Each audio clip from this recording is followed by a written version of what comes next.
تو دل کے حال کو بہرحال پروردگار جانتا ہے۔ امام جعفر صادق علیہ الصلوۃ والسلام سے جب یہ سوال ہوا کہ یہ ایک جگہ اللہ کہہ رہا ہے کہ عدل ہو سکتا ہے، ایک عدل کرو، اور دوسری جگہ کہہ رہا ہے کہ عدل نہیں کر سکتے، تو اس سے مراد کیا ہے؟ تو امام جعفر صادق علیہ السلام نے فرمایا وہ جو قلبی محبت ہے اس میں تم عدل نہیں کر سکو گے، اللہ اس کی طرف اشارہ کر رہا ہے، لیکن جو حقوق ہیں زوجہ کے اس کے حوالے سے یہ شریعت کی اجازت ہے۔ میں بہن سے یہ عرض کر دوں، کسی عورت کے یعنی بیوی کی اجازت کی ضرورت نہیں ہے، شرعی اعتبار سے ہم بات کر رہے ہیں۔ قانون میں شاید یہ شق موجود ہو، لیکن شرعی اعتبار سے اسلام نے مرد کو 4 کی اجازت دی ہے، اور یہ بھی اگر ملک میں یہ قانون ہے تو بہرحال اس کو فالو کرنا چاہیے۔ شرعی اعتبار سے تو بہرحال میں نے بتا دیا، لیکن جو قانون ہے بہرحال اگر اس کو بھی فالو کر سکتا ہے انسان اور باہمی رضامندی سے چیزیں ہوتی ہیں تو وہ زیادہ بہتر ہے۔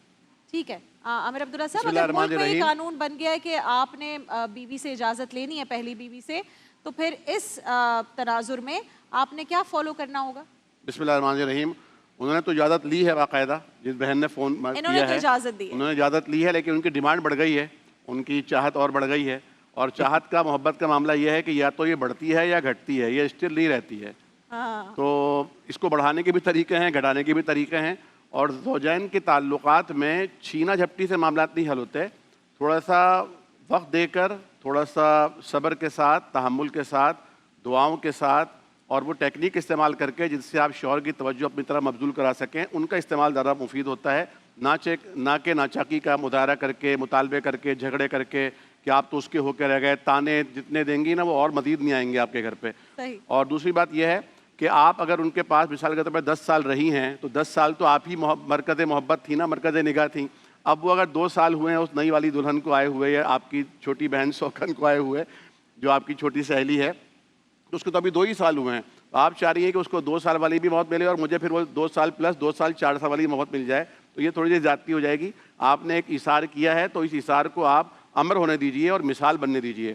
دوسری بات یہ ہے کہ دیکھیے یہ ایک بہت خطرناک اور کٹھن معاملہ ہے۔ اچھے اچھے دیندار لوگ، تہجد گزار لوگ، بہت زیادہ عبادت گزار لوگ بھی یہاں پر آ کر فیل ہو جاتے ہیں کہ دوسری تیسری شادیاں کر لیتے ہیں، اور پھر وہ صرف نان نفقہ اور سکنا کے حوالے سے تو دوسری بیویوں کا خیال رکھتے ہیں اور ایک ہی بیوی کے ہو کے رہ جاتے ہیں، اسی کو ساتھ ٹریول کرتے ہیں، اسی کے ساتھ آتے ہیں، اسی کے ساتھ جاتے ہیں، اسی کے گھر پہ زیادہ تر رہتے ہیں۔ یہ بات بالکل ناجائز ہے، بالکل مناسب نہیں ہے، اسلام نے اس سے سختی سے منع کیا ہے۔ اور کیونکہ آج کے دور میں کھلانے سے زیادہ رویہ امپورٹنٹ ہوتا ہے کہ آپ کا رویہ کیسا ہے، تو آپ کو رویہ بھی اچھا اپنے تمام بیویوں کے ساتھ ایک جیسا رکھنا ہے، اور اگر ایک بیوی آپ سے آپ کو زیادہ طبعی اور قلبی میلان ہے تو دوسری بیوی کے سامنے اس کی تعریفیں بالکل نہیں کرنی ہے، اس کی اچھائیاں بالکل بیان نہیں کرنی ہے، کیونکہ اس سے دوسری بیوی کو مزید تکلیف ہوگی۔